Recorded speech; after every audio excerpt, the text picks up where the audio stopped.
I've got 7 players I'm not ready to give up on in Dynasty. These guys have all been discounted or dumped altogether for one reason or another. But I'm not ready to move on just yet, and I don't think you should be either. Let's start with Elijah Moore. He's on his 3rd team already. He's a former 2nd-round pick. He flashed with the Jets as a rookie before he got himself traded to the Browns. But he had over 100 targets in both 2023 and 2024 in Cleveland. He's coming off a career-high 61 receptions from the 2024 season. That was 3rd on the team behind David Njoku and Jerry Jeudy. I mean, there's no doubt that this is a talented player. He's got 4.35 speed. He's good with the ball in his hands. He's really good route runner. Excellent first-man coverage. He's versatile enough to line up out wide or in the slot. And he's just had to deal with a lot of really bad quarterback play. Zach Wilson, Dorian Thompson-Robinson, got a couple games of Bailey Zappi, Jameis Winston, Deshaun Watson. And the combined passer ratings for his quarterbacks over the years is an absolute joke. Looking in 2021, all the Jets quarterbacks combined for a 76 quarterback rating. 2022, 75. With the Browns in 2023, it was 73.7. And the 2024 Browns combined for a 71.4 quarterback rating. But now, not only is he getting a quarterback upgrade in Buffalo, he's getting to play with one of the best quarterbacks in the game, and the reigning NFL MVP. This is easily the best situation of Elijah Moore's career. There's a lot of quality receivers in that offense, but there's no alpha or true number one. It's Khalil Shakir, Keon Coleman, Josh Palmer, Curtis Samuel. There's a real chance that a 25-year-old in his prime, former 2nd-round pick, can emerge as a steady target earner in that offense. He's already been getting praise at OTAs for his route running and his separation. If he can build chemistry with Josh Allen and become one of the top 3 receivers in that offense, we could get a top 36 season from Elijah Moore. He's done it once before. Everything is set up to give him the best chance he'll ever have to do it again. Let's move things over to the tight end position. Let's go to a 2nd-year guy. How about Theo Johnson of the Giants? He was a 4th-round pick in 2024. He was a really good prospect coming out of Penn State. He was part of why Tyler Warren didn't fully break out until his final season. Johnson had an immediate role as a rookie. He started 11 of 12 games before a foot injury ended his season. But when he was healthy, he was out there. He played more than 80% of the snaps in 9 of his 12 games. And he was really starting to come on over the final month of the season. He had at least 35 yards in each of his last 5 games, including 2 over 50 yards.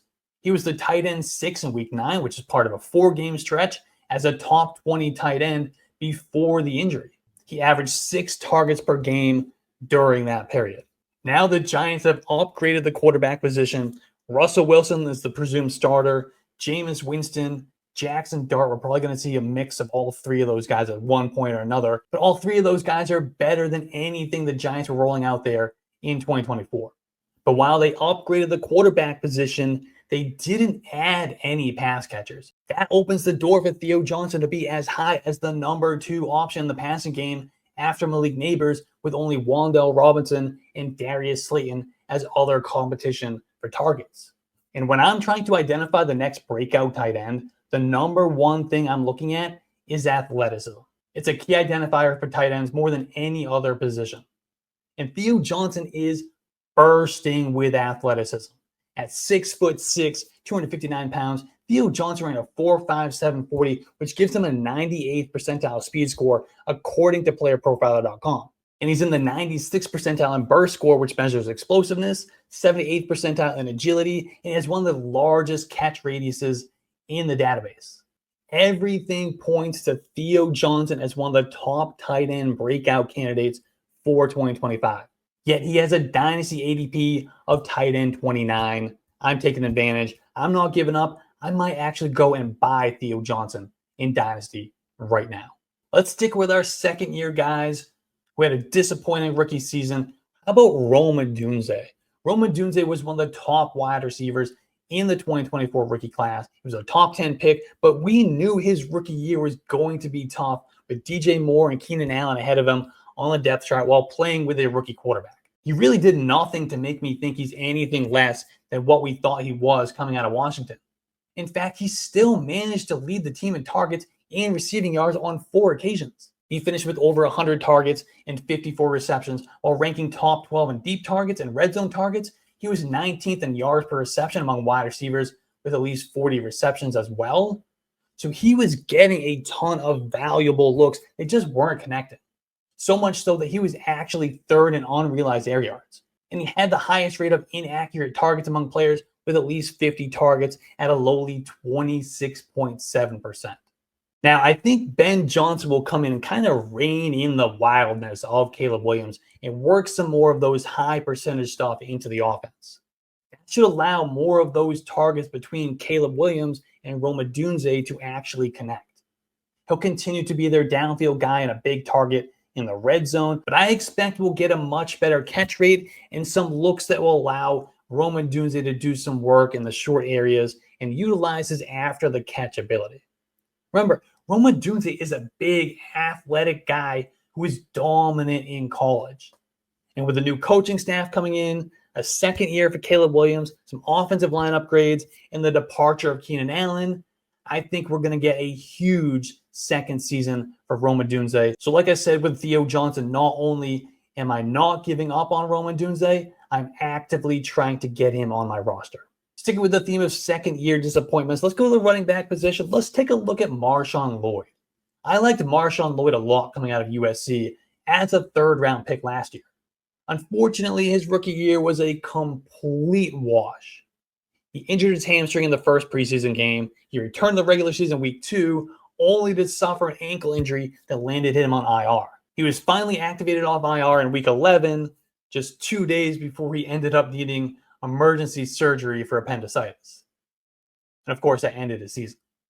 But all the things I liked about MarShawn Lloyd are still there.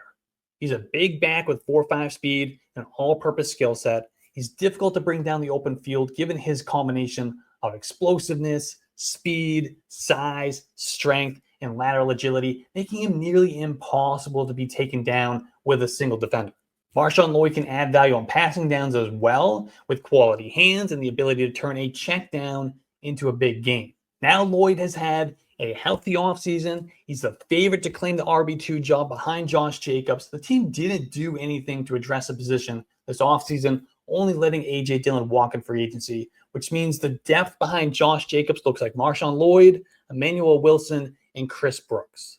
And while Josh Jacobs was too good last year to think that MarShawn Lloyd's going to cut into his workload enough to generate standalone value, he can become one of the top handcuff running backs in fantasy football. I am taking the same analysis that led me to liking MarShawn Lloyd as a high-end handcuff a year ago and continuing to believe he will be that guy in 2025. And who knows? There's a real chance he's the successor to Josh Jacobs in a season or two down the road. But let's move on and look at a guy who's been in the league for a few years, Jaylen Waddle. Between his own terrible 2024 season and how much the general community is down on Tua, Jaylen Waddle's dynasty value has cratered over the last 12 months. I've seen people completely give up on him and move off of him for peanuts. But he's still just 26 years old, his early prime years. And we've seen him do it for multiple seasons already. Prior to last season, he was wide receiver 15 in 2023 in fantasy points per game. He was wide receiver 12 in 2022, and he was the wide receiver 21 in his rookie season in 2021. And over those 3 years, he averaged 83 receptions, 1,128 receiving yards, and 15 fantasy points per game. In 2022, Jaylen Waddle led all wide receivers in yards per reception and yards per target. And according to PFF, his 2.61 yards per route from 2022 to 2023 was the third best among all NFL wide receivers behind just Tyreek Hill and Justin Jefferson. And on top of that, his 5.8 yards after catch per reception over the last 3 years is second best among all wide receivers. So we know he can get the job done before the catch, after the catch, he can do it all. This is a guy who still has a ton of talent and can play at a high level. Even last season, he had a 100-yard game in week 1, but then Tua goes down and he's stuck with the worst quarterback playing the league for about 2 months. And then he has his own injury with a quad in week 7. He dealt with that for a few weeks before averaging 99 yards per game and racking up 25 targets over a 3-game stretch, weeks 12 to 14. And then again, unfortunately, an ankle sprain cost him 2 games at the end of the year. And then according to Fantasy Pros, Jaylen Waddle was still a respectable 27th in yards per route and 23rd in receiving yards per game in the games in which he played at least 70% of the snaps, and Tua was the quarterback. All it takes is for Tua to stay healthy, Jaylen Waddle to stay healthy, and we're going to get a bounce back season. Tyreek Hill is in decline. He could be off the team in a matter of time, really. And Jaylen Waddle can give you the spike weeks, those boom performances. And if Tyreek Hill is gone or he's just not the same guy, Jaylen Waddle is going to start seeing heavy volume too. He has the versatility to be the big play guy or the high volume target guy. He's done both. He's had that 1,300 yard, 18 yards per reception, 1,400 air yard season back in 2022. He's also had the high volume, 142 targets on 9.8 yards per reception in 2021. I'm expecting a bounce back one way or another. I think too many people have thrown him away and given up already. I'm not ready to do that. I don't think you should be either. But keeping things in Miami, we're going to go with another Jaylen. How about Jaylen Wright? His rookie season was really underwhelming. He played behind Devon Achane and Raheem Mostert. But Mostert is gone. He went to the Raiders, which opens the door for Jaylen Wright to be the RB2 or even the 1B in that offense. The Dolphins have liked using 2 running backs in the offense during the Mike McDaniel era. So Jaylen Wright could hold value even with a healthy Devon Achane. Remember what Mostert did when sharing that backfield with Achane back in 2023. He had 1,000 yards, 21 touchdowns. He was the RB4 in fantasy points per game. And Jaylen Wright doesn't need a ton of touches to return value given his home run hitting ability. Remember, this is a guy who ran a 4.38 40 at the NFL Combine last year. And while his role was extremely limited as a rookie, Jaylen Wright was efficient.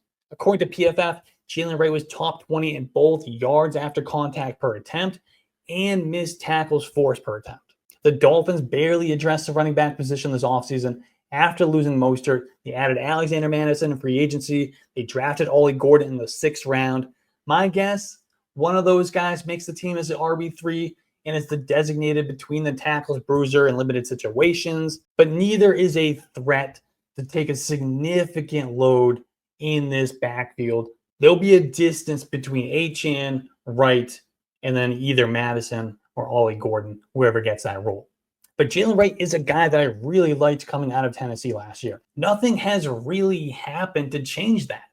We knew he was in a crowded backfield last year. Now that has opened up a bit. And he can take on a significant role in his second season, especially as the team tries to keep the ball out of Tua's hands as much as it can. He can be that high-end handcuff and could maybe emerge as a guy you can flex even with a healthy Devon Achane. And let's wrap it up with a guy who I will probably never quit, and that's Roschon Johnson. It's been a quiet first 2 seasons for Roschon Johnson. Some of that can be explained away by injuries. He suffered a toe injury in preseason last year, and he wasn't ready to play in week 1. So he was already behind the 8 ball to begin with. He also suffered his 2nd concussion in 2 seasons. But Roschon Johnson has flashed at times in limited action. And he's poised to be the RB2 in a Ben Johnson offense that has utilized a 2-back system as well as any team in the league over the last 2 seasons. Johnson could be trying to recreate the Jahmyr Gibbs, David Montgomery dynamic with DeAndre Swift in the Gibbs role and Roschon Johnson in the Montgomery role. The Bears should have a much improved offense in 2024 for reasons that go beyond even the change in coaching.